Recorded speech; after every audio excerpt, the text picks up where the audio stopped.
Hello, I'm Ken Kinsley, and this is Finding the Words, the only podcast devoted to text-based art and artists.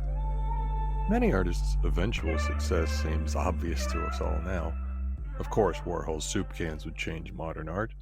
Keith Haring seems inevitable in hindsight. And can you imagine the world without Van Gogh?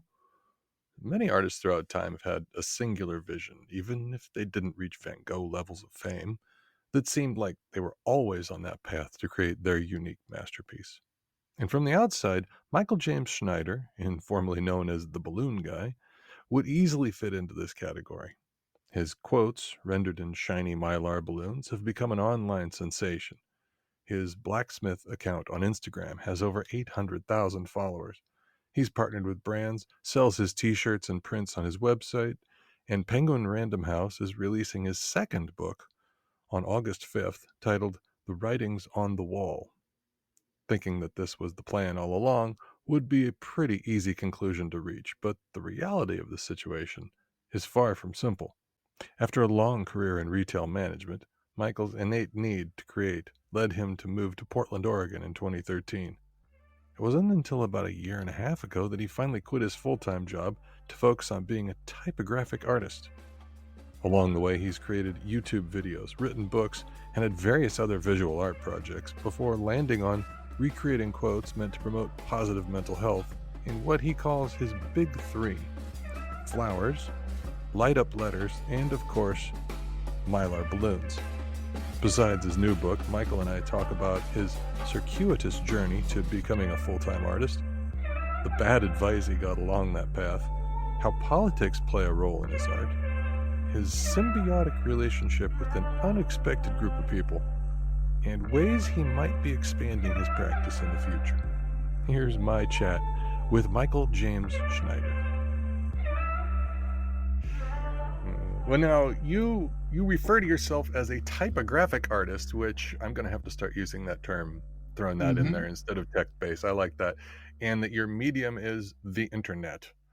And besides your blacksmith account on Instagram, you also have your new interactive book coming out August 5th, which is probably the day this is going to be coming out as well, Oh, perfect. hopefully.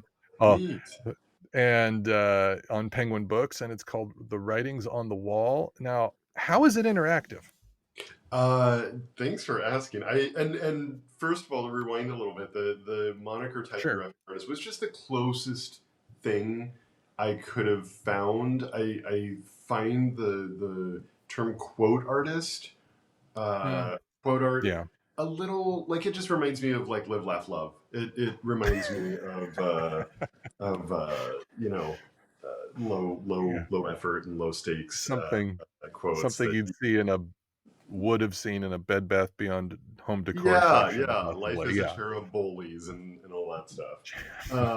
So yeah, this book, I was chatting with Penguin, and it's inspired by interactive books that I knew in my past. Things Mhm. like the Griffin and Sabine books back in the Okay. day. Okay. My sister Linda got me obsessed with those books. I'd forgotten all You know, about those. decades ago, and you could open Yeah. it and pull out a letter, and it was sort of like this correspondence, very twee correspondence between people, and you could sort of, it was almost like glimpsing into their relationship or into their And courtship. had something about was that the one that had something about dinosaurs? Maybe it's been decades since I picked one up. I just Can't remember remember. the Oh, no, I'm thinking of the impression. wrong thing. I'm thinking of the wrong thing. Never mind. I Go don't ahead, know. sorry. I don't know. Hey, it could have. But I think it was mostly that. It was mostly just sort of like correspondence that you felt like you were, Mhm. reading somebody's mail or reading somebody's private letters, and writing on napkins and things like that. So I definitely wanted something to have that quality to it. And I also am kind of low key obsessed with, props in movies where it's like Mhm. a diary or a journal or Indiana Jones's father's, like, thing of how to Yeah. find the Ark of the Covenant or whatever it was in that movie, where it's just Yeah. dog-eared and written in and scribbled in, and there's notes in the margins and there's sketches, and it's just kind of used as a book of like scratch paper too, but it's also sort of somewhat coherent. And I Mhm. love those little like dense little books. And so when Penguin and I were talking, this was sort of like the consumer friendly product that came out of all of those like inspirations. It's sort of like a like mental health Mad Libs. It has, you know, Mm-hmm. grown up coloring pages. It has blank pages where you can do activities with stickers that are included in it. You can make your own uh, Mm-hmm. uh, sort of your own balloon guy installations if you want. And that was really exciting too, because it was a way to sort of capture that like lightning in a bottle Mm-hmm. of sense of wonder. Like I want everybody to be able to make their own balloon installations. Now it's part coloring book, which makes it sound like it's for kids, and Mm-hmm. it I went to look it up yesterday. I thought, "Maybe I should get this book before," I didn't realize it hadn't come out yet, and so Mm-hmm. I looked it up online, and it says age range 8 to 12 years old. Mm-hmm. But I heard you Yeah. talking a bit on your, the Instagram post that we actually connected over. You said, I'm excited because Penguin is letting me use profanity this time." Uh-huh. So Did we're did teaching the the kids. marketing department Uh, just not get the no, memo on the 8 to sadly, 12? no f bombs in this one Okay, okay. for Mm, kids. And the first one was very much that too. The first one was very much tame and good for all mhm, ages. sure. And this really would be ideally marketed towards young adults, but Mhm, also like I think everyone needs a little help with their mental health. I'm not a sure. licensed professional by any means, but I do love that phenomena of making mental health accessible, and also uh, sort of this resurgence that I'm solidly Gen Mhm. X, and it's Same. kind of funny the nostalgia that things like Hasbro is marketing these like HasLab special projects, and I'm like, I'm a grown up. I can afford these now. I could not Yeah. afford these as like a kid, and so there is a little bit of that too. That's sort of like cultural resurgence and permission to do things like coloring pages and realize that Mhm, it as grown-ups this actually like acknowledging that helps us, and it's almost a form of meditation. Doing mental health Mad Libs and things like that, and maybe not even taking it seriously and just making yourself laugh, doing the mhm, sticker pages, and so there is it is sort of like jumping on that kind of maybe trend. Maybe this is just a way of life going forward, of embracing things that we loved, these nostalgic touchstones that we loved growing mhm. up, and then just unabashedly loving those as grown-ups too. So I call it Sure. something for all ages. I will say the Mhm. profanity is limited to one installation, and it's a euphemism for feces. And Oh, it's okay. just that, like, it's a Yeah. really great installation I did, I think in early 2020 with Amber Ruffin, Mhm. and it says no longer available for things that make me feel like, You and can say it I on love here, it. it's Yeah, okay. oh, okay. No longer available for things that make me feel like shit. Yeah, yeah. And so that felt also great to include too, because I don't want to get pigeonholed as like Mhm, somebody who only does mental health quotes. People will come up and mhm. say like, hey, I love your stuff. It's uh, gotten me through a lot. It's really inspirational. And I don't bristle at that, but I'm like, not all of it. A lot of it's a little nihilistic too. So Yeah. I've got to be real about that. How did the connection with Penguin come about? I am extremely. I don't use the word blessed much for the same live, laugh, love I get it. reasons. Yeah. But I consider myself really privileged and fortunate and lucky that they approached me Hmm. with a 2-book deal. My wonderful literary agent Lauren Abramo sort of shepherded that deal to fruition, and it's so exciting. I never thought that my first books would be based on my art, because I've been Mhm, writing for so long and I've loved mhm, language and words for so long, that it kind of surprised me. And maybe it's a foot in the door or whatever for my more serious writing. Some of which you can find on my blog. I Mhm. self-published a fiction book, 10 or 12 years ago that I'd love to see a wider audience get. So Mhm. we're working on that right now too. Um, but yeah, I'm kind of having the time of my life, and the fact that these two books came at a time when I quit my day job. I was a retail Mhm. manager for 30 years. Oh, And wow. I finally quit my day job to be a full-time artist about a year and a half ago. And that's exactly the timing of these books coming out. Um, I don't know. There's something really. It's nice when you inspire yourself, not to blow too much smoke, Mm. uh, but it is really nice. I have it in a permanent balloon installation in my studio where it says, "Remember what you wanted, what you currently have," and I'm always going to want more, but I'm Mhm. living my dream right now. I love That's this. awesome.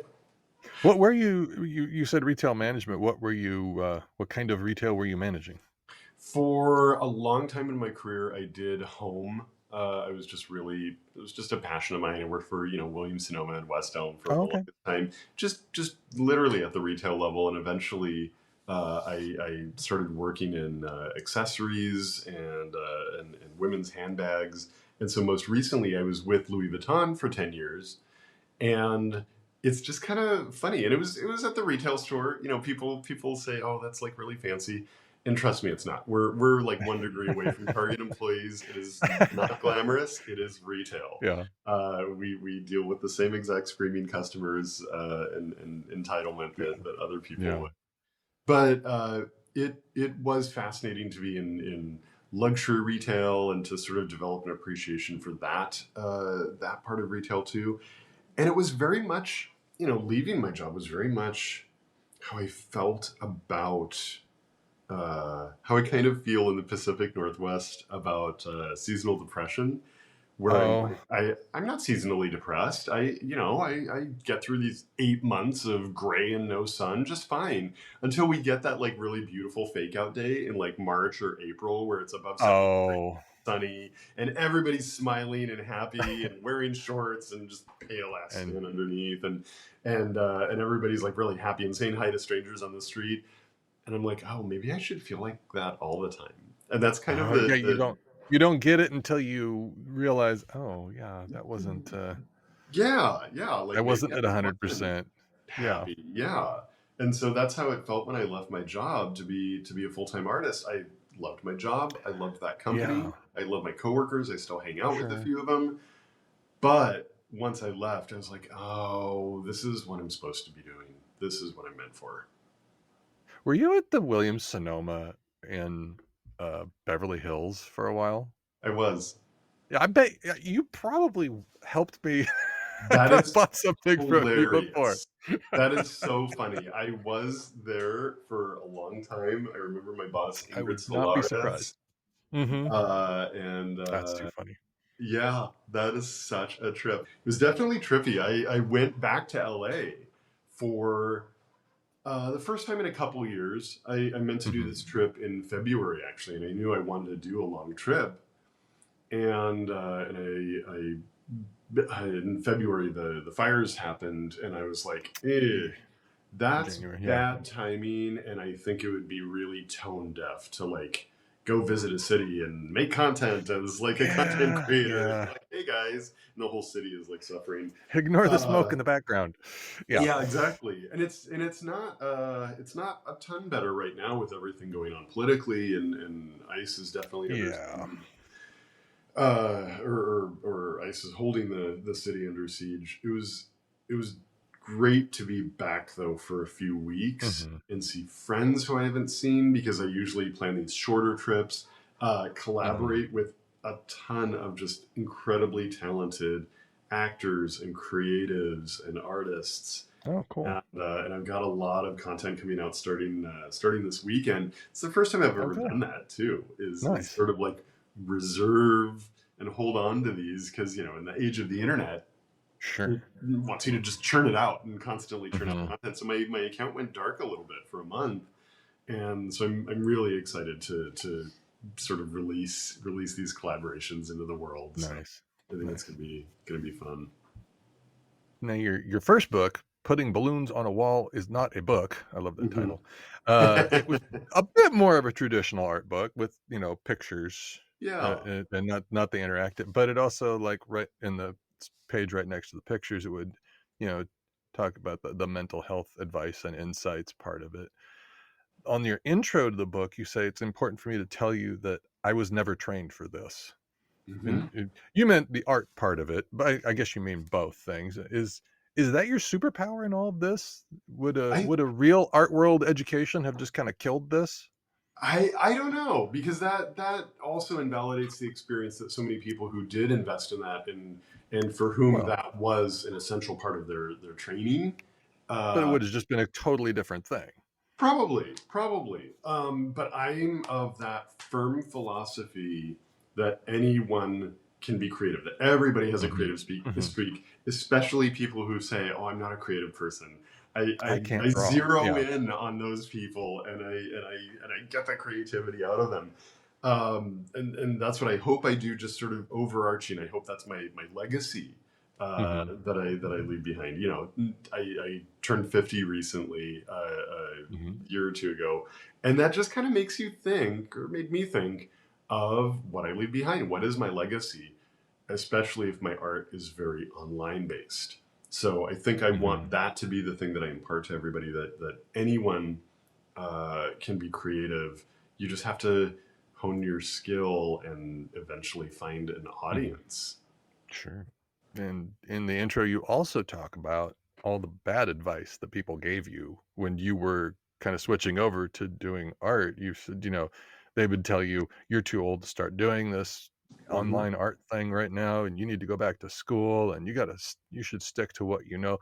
Are a lot of your pieces just a direct conversation with those original naysayers? Maybe I don't tend. I mean, I can hold a grudge with the best of them. Trust me, and I'm petty. If people are expecting like an elevated mental health professional above it all, like online presence, no, I'm Ah. unhinged and feral online. Mhm. What you see is what you get. Uh, what was the question? It started going into my Are monologue. some of these quotes just like a direct conversation with the people who said, "You should go back to school, you shouldn't do Thank you. this"? Yeah, the subtext and the subtweeting. No, I think like my legacy will just be my success, but I will say that if you see, I very much have a vast repository of quotes. I also remake the Mhm. same installations Sure. often, maybe not more than like once or twice a year, but I do revisit phrases that Mhm. really resonated with my audience and resonate with me. Mhm. And what I tell people is, when I am going through something, even mildly, even just sort of remotely, and grasping onto something, I'll pluck a quote from that repertoire, and about 70 or 80% are curated. About 20 or 25% are original. Mhm. Use original really loosely, because I there's 8 billion people on this planet. Sure, sure. 15, No 20% of ideas them are speak new. English. Mhm. And it is not only possible, it's very likely that somebody said it before me. So even things that I think are original, I'm rarely Oh, going to yeah. put like this sort of like blacksmith handle under the quote, because I'm quite sure somebody said it before me, even if me and my team can't find that online. Mhm. Mhm. Some of these things are just universal, but I do pluck those from my sort of repository of quotes. And so you know that if you see several things in a row, or several installations in a row online, about narcissists or about a breakup or something, just know that Uh-huh. I'm probably going through something at that point. Some of them are subtweeting, maybe not those original naysayers, but yeah, that's satisfying to know that somebody who hurt you, or an ex, is seeing a message you put out to the world and it goes viral. That's pretty validating. That's Yeah. pretty tempting. And, you've kind of openly admitted that, you not only need this advice, you're also pretty terrible at following it. Hmm. Is feeling like you need to hear these sorts of sayings what led you to create this type of work?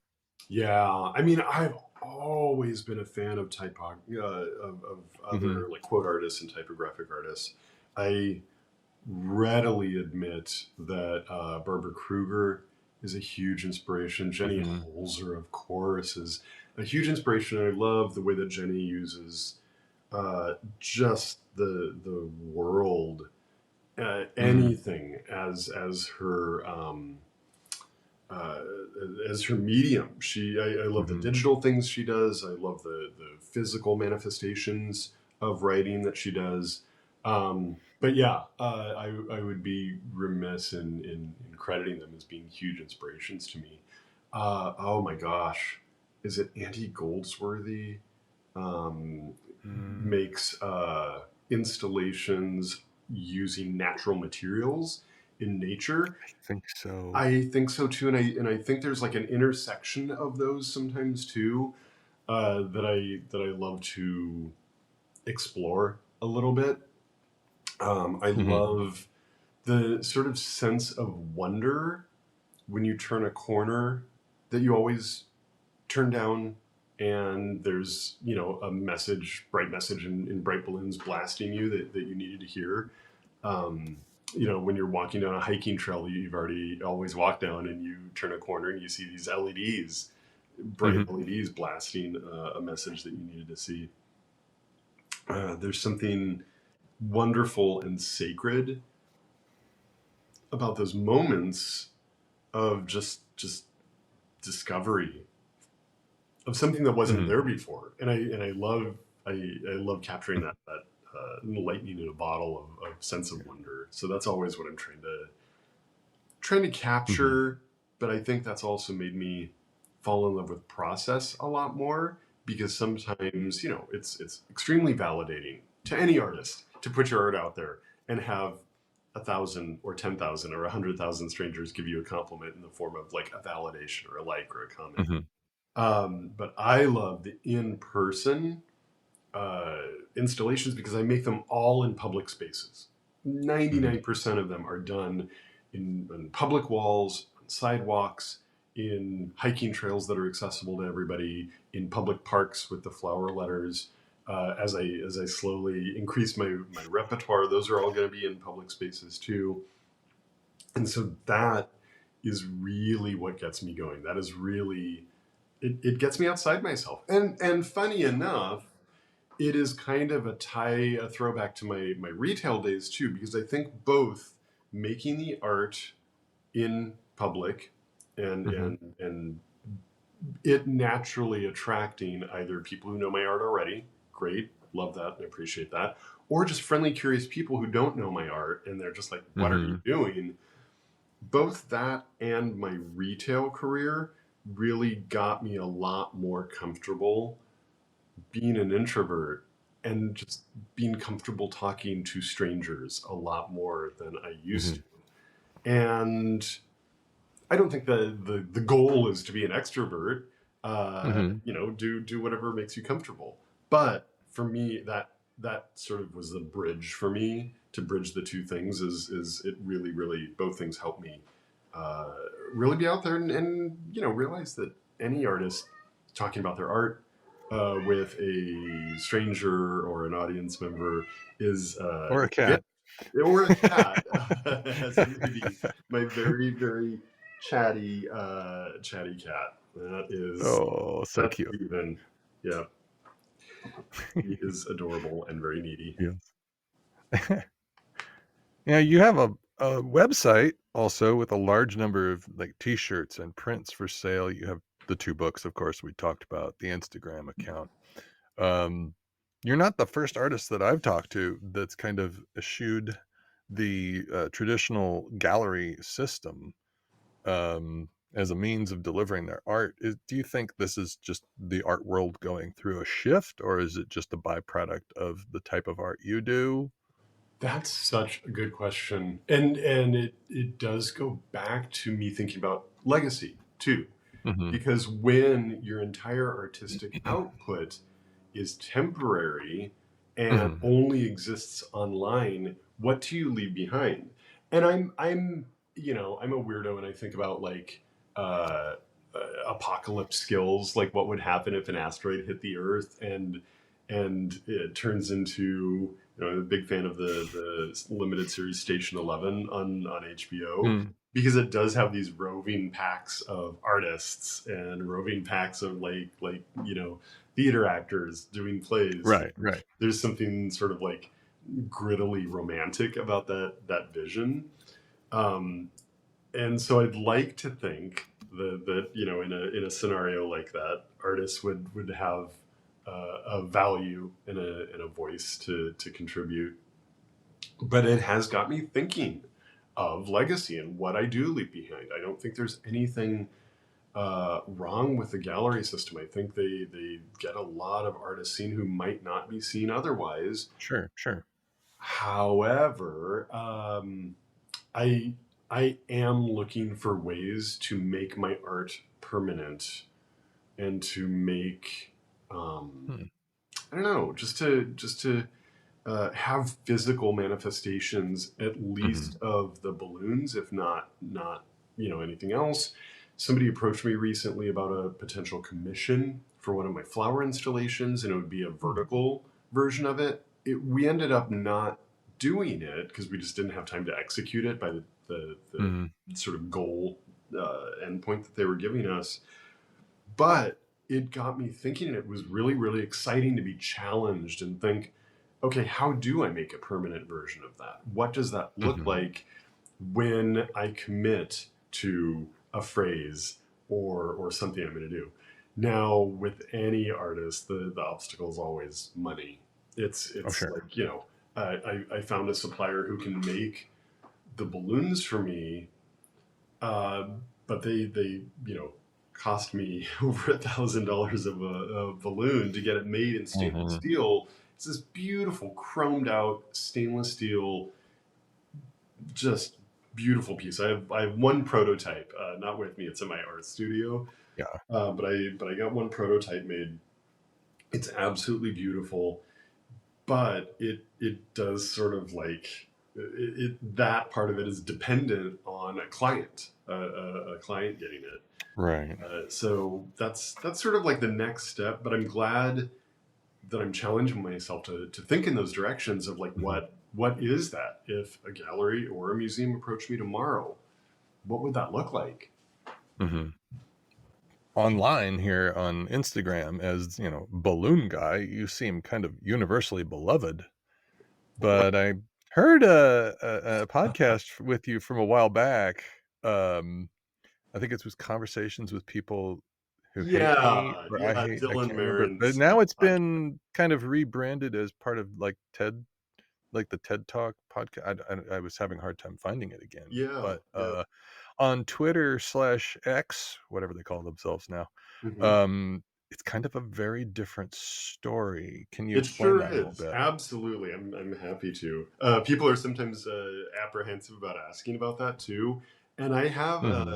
I think, a symbiotic relationship with my trolls at this point. They need something to hate, so I'll Right, just right. give them a punching bag. But no, I have been a punching bag on Twitter for a while. But also, Twitter was kind of like where I put my art out there to the most online, maybe cynical audience. Hmm. And so I did make missteps, and the internet does not forget. Two Yeah. or three installations in the beginning of the typographic series I didn't attribute properly, and I had to circle Oh. back, and a lot of people who said that the quote belonged to one person, actually wasn't even that person's quote either. They ended up stealing it. Yeah. Um, so that taught me really, really early on, and just gave me like an ethical core of like, this is what I do, this is how I attribute. I discovered early on Twitter too that a lot of my pieces that I would share would be reposted without attribution. I would tag the quote author in the Mhm. caption or in the piece, in the tag itself. and that would get separated from it. And since I insisted on putting a human figure, usually me, in the image with a quote, it did lead to the impression that I was like taking credit for that quote. So I very Oh. quickly found these small balloons. I actually have them since I just went on a trip. I haven't taken all of my things back to the studio yet. And so I found these small balloons made in Italy that are just like 7 inches high as opposed to like the 16-inch high letters. Hmm. And these are actually more expensive than the larger balloons Huh. because I think they are imported from Italy. And also, Oh. once you seal them, you seal it with a straw, fill it with a straw, and you seal it with like a hot iron down here. And there's no Oh. valve to like let the air out. So once they deflate, they're permanently deflated. So they're Hmm. not one time use. They're several times use. Right. But I once they're deflated, I can't just reinflate them like I can with the large balloons. And so I Right. found those, so I could embed attribution for the quotes in the image. And so in the vast majority of quotes that are attributable, I will embed that person's in it. So if people want to crop me out of the photo, if people want to Hmm. post it like that, the person who said that quote, if it is attributable, is still in the image itself. And so Hmm. learning and I think just experiencing those growing pains in a very public setting like Twitter, Hmm. Hmm. it did uh, sort of foster some deep like resentments. Even on Twitter, it became like cool to not like me and to punch down. It was funny because there was this time where if you were experiencing like really low engagement on on Twitter or a public forum, all you had to do was like talk smack about the balloon guy, and you just get a million likes. So I hope I contributed to people's Helping other people in a resurgence. different Yeah, way. yeah, Yeah. and even the trolls. But at this point, I think it did help by giving me a thick skin. Hmm. I like to say now that I have this weird, Venn diagram of trolls who's like either MAGA dipshits and like QAnon like weirdos, Sure. or like mean Brooklyn queer people. And that's kind of like the two. Like that's where they shake hands in the That's middle. Is they can both agree on hating the balloon guy, and was it and that's is okay. it just Thick is skin. it just because of the phrases that they I think there's also a perception of like I hate to use the phrase that you just don't get the joke, but I love that it can no? be unsettling or challenging social justice issues, serious Mm. quotes about Yeah. mental health. But the fact that they're done in disarming balloons is kind of like cringe to a lot of them. But Mm. also the cringe is kind of the point. The cringe is Mhm. kind of is my culture. Cringe is my culture. So I might want to do that in balloons at some point. Um, you heard it here first. I love that. You mentioned on your blog also that, as a queer artist, just your life itself is political. So does it matter to some people even what it says? Is it they just see balloons, queer, and Portland, and that's all it takes, and they're just off to the races with it? For a lot of trolls, it's funny. I'm seeing Yeah. that a lot now on Meta platforms since Mm. the election and since the Oh inauguration. yeah. Since Zuckerberg announced that they were going to Yeah. moderate a lot less hate and allow a lot less, or yeah, allow a lot more ugly language on the platforms, I've seen that. I get fed that a lot. I get fed a lot of right wing stuff where I'm like, that's not my algorithm. Yeah. And my pieces lately get fed into a lot of right wing MAGA dipshit audience. And so a lot of my interactions and my engagement lately on my Meta platforms Mhm. comes from people who are philosophically diametrically opposed to everything I believe in, which is Yeah. fascinating. It's great for Meta, it's great for their engagement. it's Mm-hmm. not great for people who aren't, you know, savvy or elevated enough to realize that they're being fed that. And my philosophy is just don't engage with it. Just block those accounts whenever you see them. But ironically, it's also paying my rent. Like Mm-hmm. that increase in engagement. I do have my Meta platforms, or at least two of the three, monetized, and especially on Facebook, I just see so many Hmm. arguments and mean spirited comments and things like that, and I can only moderate it so much. So that Right. really is, ironically, the haters are paying my rent, and so Yeah. Yeah. that just is what it is. It's Yeah. part of 2025, I guess. It's interesting you mentioned that it's monetized, that just because I was sitting here thinking about my previous guest, Jesse Duquette, who is a political cartoonist online, and a lot of his stuff gets shadow banned. His entire account on all Meta platforms was pulled down completely, and all of Oof. his work erased, and that he was using it as his archive. And he didn't have it. I'm assuming you have your stuff well backed up someplace else, obviously. But yeah, it's interesting. I'm wondering now if, like, you don't seem to have any issues on Instagram or any Meta products with shadow bans, or I wonder if that's the Yeah. monetization. They don't care if you. Yeah, yeah. If you're making enough for them, then maybe they don't Right. care. I also think there's an advantage of making the messages with text that might not be easily readable by computers Hmm. and AI. Oh. I know that even humans have difficulty sometimes reading the legibility of my flower installations. So sometimes I speculate that maybe the data, the computers that Hmm. scrape data or whatever aren't catching it, Mm. or maybe I have been just vague enough, saying Donald Trump is a racist and rapist, but there's a letter Yeah. missing. That one piece Yeah. that is sort of like riffing on Oh Adam yeah. Ellis's art originally. Um, Maybe they're just not as legible to computers, and maybe that's Hmm. helping me. Maybe that'll be a good thing.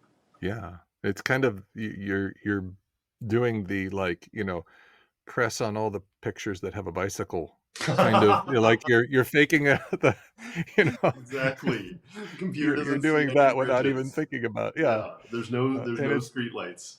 yeah. Yeah. And when you first said, well, some of it's subtle, and my first thought was, but what about the Donald Trump is a, and then it's got the blank in there for the C or the P, Yeah, yeah. racist, rapist, which So one do the you, viewer but can yeah, you're figure it out, right. but a computer's not smart enough to figure that out. Right, Yeah. right. I mean, it could, and the lettering, I never thought about the, the shiny round balloon letters kind of faking out the computer. I You know could say that whatever my you want. computer has issues with it sometimes too when I'm Yeah, word searching for something, and I'm like, I know that quote had the word normalize in it. When did I last do that? And the computer, and just the angle that I take them with as well, sure. skews the letters a little bit. Yeah, I love doing things from a sort little of bit of like perspective. a Yeah. perspective where I used to do them straight on, and I really like the new perspective that I give them. Um, so maybe that's it too, and that's Hmm. just coincidence. It's just a good coincidence. But so far, I haven't seen major um, anything on my Hmm. account being shadow banned or taken down. Sure. Definitely, the algorithm this year, probably since February, has not favored me at all. It has Hmm. buried so many of my pieces. Uh, Well, but isn't that kind of a shadow ban, though? I mean, it's universal though. I think Instagram sort of did this with all accounts that were over 10 years old. oh, And so mine's definitely over hmm, 10 years old. And I don't know. I think they just did that universally. I also suspect, because they have a big push now of taking down sort of like aggregate and copycat accounts. So Mm, accounts that um, are are that post like 20 of my pieces in a row, that post things from right. like We Are Not Really Strangers, that post things from quotes by Christie. Like they sort of get the whole like quote gamut, and they Hmm. repost those, and maybe they'll even repost them with credit. But there's a lot of those aggregate accounts out there, and my things get reposted so often that it makes me wonder if I got flagged as an aggregate account because my things are so often Oh, reposted. And there's no way to get a hold of anyone at the meta right. platforms to say like, no, I'm the OG, I'm the one who made this installation first. Yeah. But that's life as an artist. So Hmm. Yeah, and as we said, you have the political and the mental health, and I would put some of the political stuff in mental health too. Do you try to balance? Well, I've had too many political ones. Maybe I should do a different, or is it just whatever you're feeling that day? whatever I'm feeling, I did definitely have a reckoning in the early part of this year. I have a really smart, really great business manager. I'm only saying that Mhm. because he's listening to this.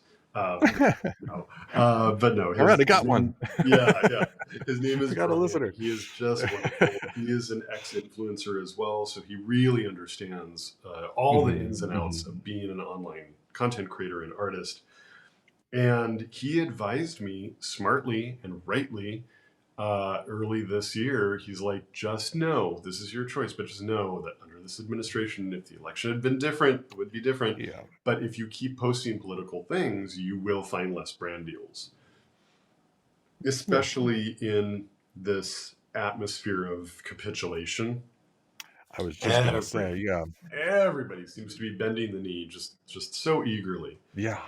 And that was smart. And so I did archive quite a few of my political posts. It didn't really move the needle for us. We didn't book anything Mhm. more than we had been or less than we had been before. And then the week of the inauguration came, and I remember that being just this shock and awe shit show Oh, from yeah. the administration, just announcing all of these dark, Yeah. horrible, cruel things. And I was like, fuck this. And I Yeah, unarchived there you go. everything, and then I started making the political art again. And I see people out there, and it's funny that now that, at least for companies, there's a little Mhm. bit of stability now instead of those tumultuous first couple months. We're actually starting to book things now. And I Mm. love booking things with companies even more now. There are some companies for whom our promised brand deals, at least verbally promised and Mhm. assured brand deals, fell through the week of the inauguration when I started posting anti Trump things again. And I won't work with those brands ever, ever Mhm. again. Mhm. And that is something that like companies kind of have to realize, is that there are human beings behind every decision. And Mhm. they need to sort of get on board with that too. Uh, of we're not in this era of like this apolitical model online is very much a dead model, and Yeah.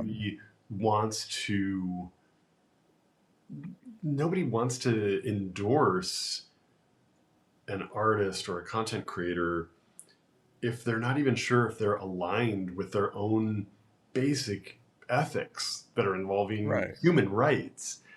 Yeah. And so I very much think that there's going to be a shift. And again, this is like, the hard part of navigating online culture as an artist. I think as artists, we have to wear a lot of hats. We have to be like our own accountants and our own like tax people and our own marketers and everything Mhm. in in one.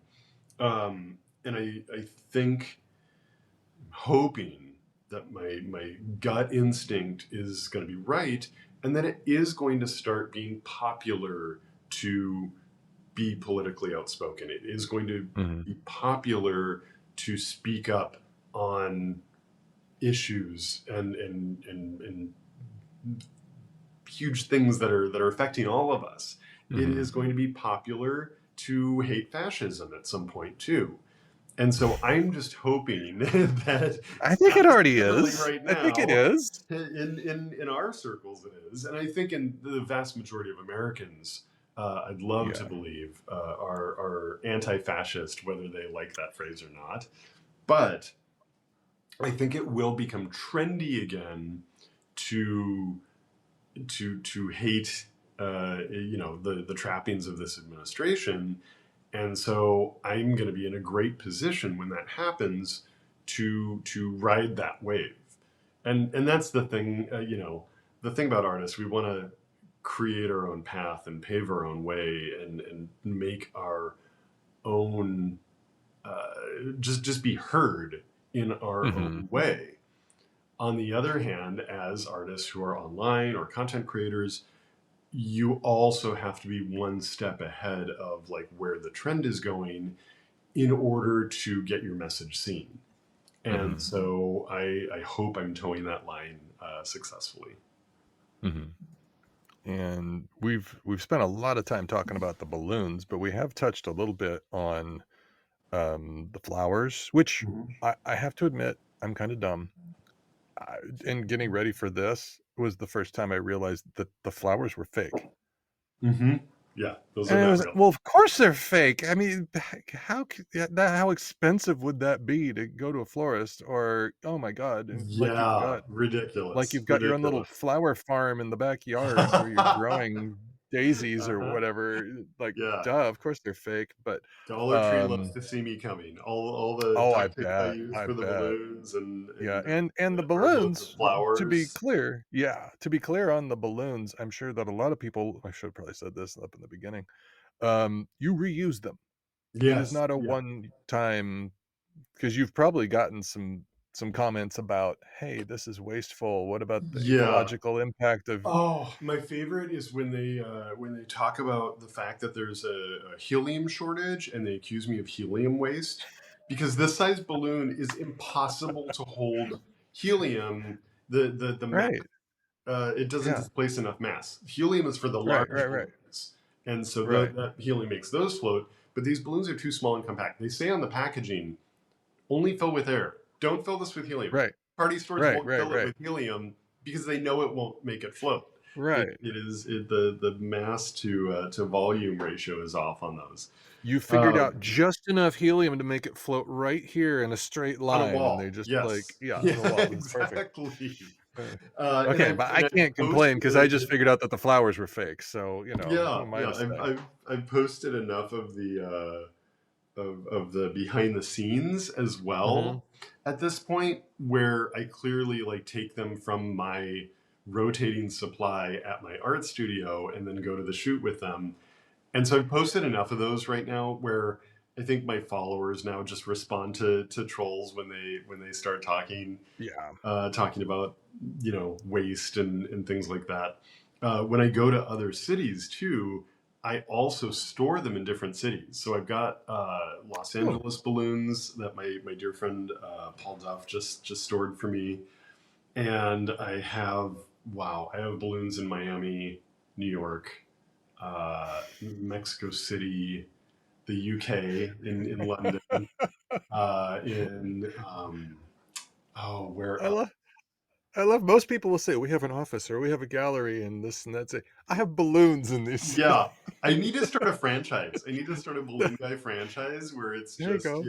they have to wear the Manufacture your glasses own balloons. Yeah. exactly, but they Um, can they can start their own balloon guy franchise in any city. and you also have, I think some of my favorites of yours are the light up letters in the forest. Hmm. There's a trail there, hiking trail, and those hit a little differently with the light up. That my favorite one of that is, you still haven't met all of the people who are going to Hmm. love you, Yeah, in glowing letters, kind of suspended from a tree in a forest. I yeah, mean that. yeah. It's when you see a sort of a light in the dark and in the twilight, and kind of can gravitate towards that light. And those tend to be more serious. I do pick those Yeah. uh, the big three that I call them, even though I'm starting to Hmm. branch out into other materials. But I do pick those materials deliberately, knowing what effect they'll have on the quote. And so you'll very rarely, or maybe never, see a funny one in the LED letters because those are intended to be serious. It's funny that I kind of found those by mistake. They're a brand called Spellbright. They are Hmm. made, they're LED letters, they're clicked together and they're manufactured for ostensibly like businesses and put Sure. them in their front window, open, closed. You can spell whatever you want with them. And it floated across my feed as an Instagram ad years ago. And Hmm. that was when I would just hide ads and just not even look at it. And I started hiding that ad and I was like, wait a second. Wait a minute. I love words. I love quote art, but let me get a hold of them. And I asked them, it was perfect timing because they needed a collaborator for their Kickstarter they were about to launch for a few more colors other than Oh, red. Their Kickstarter was hugely successful. They ended up launching all the colors. They reposted one of the pieces that I made for them for that campaign, and that went viral. And so I felt really, really great about that. that's That cool. sort of like collaboration. It was kismet, and I got a bunch of letters from them in exchange. It was definitely like an in kind Hmm. compensation Hmm. for that, and it was great. I've used those so much now. I love that effect. I love that they're harder to do, so you see less of them. I'm very picky about the quotes that I do with them. I really have to pick to hit a specific like golden hour with light, Mm. and I have really really careful, you know, light conditions that I can make those in. So I'm very very happy that I don't know. I am still of that idea, and maybe it's an outdated idea that art should take effort and skill, Hmm. and I think Sure. those take a lot of effort to do. Um, Hmm. in my categories, Yes, yes. yeah. How do you get that? I mean, not to get too inside baseball on this, but you're in the middle of a forest, and these are electronic do they work off of batteries, or you have a Yeah. little generator, a They very long came with, cord? yeah, exactly. That I snake all the way from my studio. They used to come with,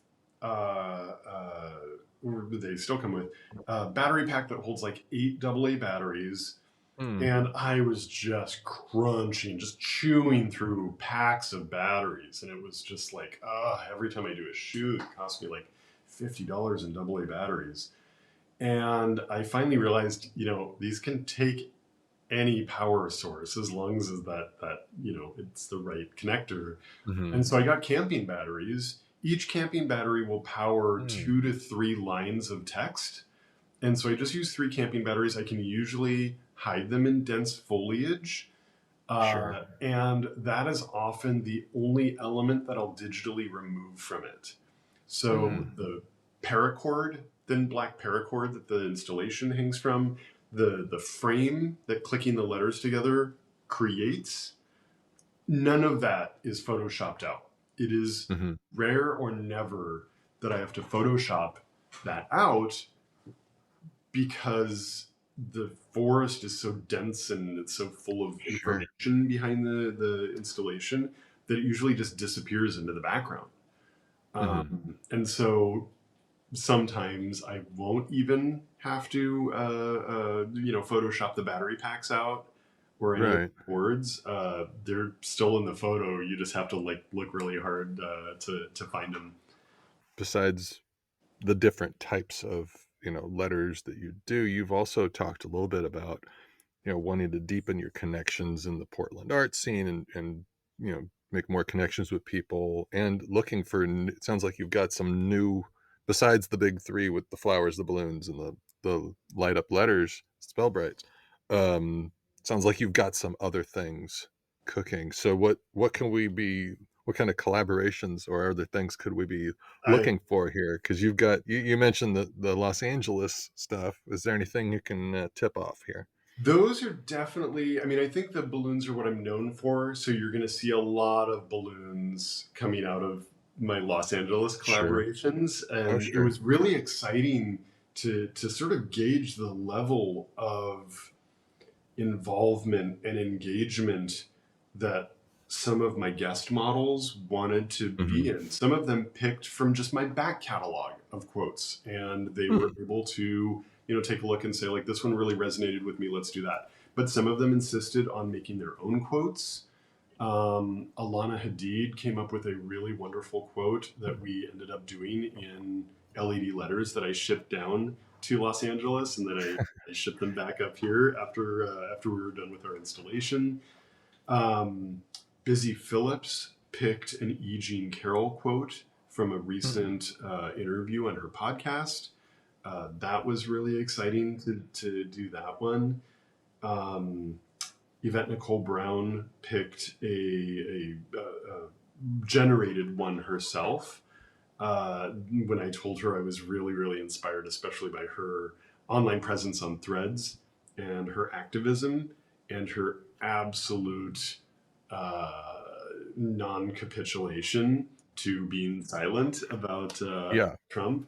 And so that was really exciting to see a quote come out of that.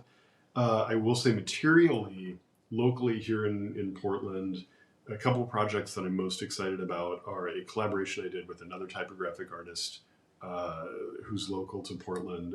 You Have 5 Days it's a sort of collective of two people who make typographic art. And then just again a material choice that I'm doing. Years ago, I just did a really quick 2-word phrase on a tennis court with tennis balls. Logistically, it was really, really hard to execute. And they just want to roll all over. They were just rolling everywhere. And so with my other Brian, my friend Brian made a lot of these like cry-cut little wood discs, and we're going to spend a few days in the studio just like gluing them to tennis balls, which we got donated from the Portland Tennis Center. They expire. I had no idea that tennis balls expire, but these are expired tennis balls that we got from the Portland Tennis Center that they were just willing to donate to us. So we've been making weekly pickups of them, and so I'm going to sort of tackle that in the next month or so of doing a large phrase with tennis balls on a tennis court, and of course those are going to be materials that we reuse. I'm going to have to be picky about those. Those are definitely going to be probably a funny quote, and I'll have to be selective about the quote that I use and picky about that. It's going to have to contain the word like bounce or ball or something like that. We'll tie it back to the material.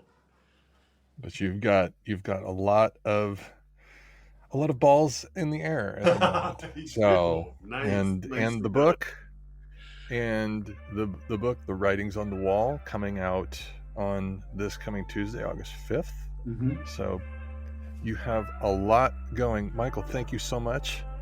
This was so wonderful. Thank you for having me. Thank you. It was great. I really appreciate you doing it. Thanks. Thanks for having me. A big thank you to Michael for being on with me today, and also to you for listening. Again, The Writings on the Wall comes out August 5th on Penguin Books, and if you could subscribe, hit like, and leave a review on your preferred podcast service for this show, it would be very much appreciated. Until next time, take care. Thank you.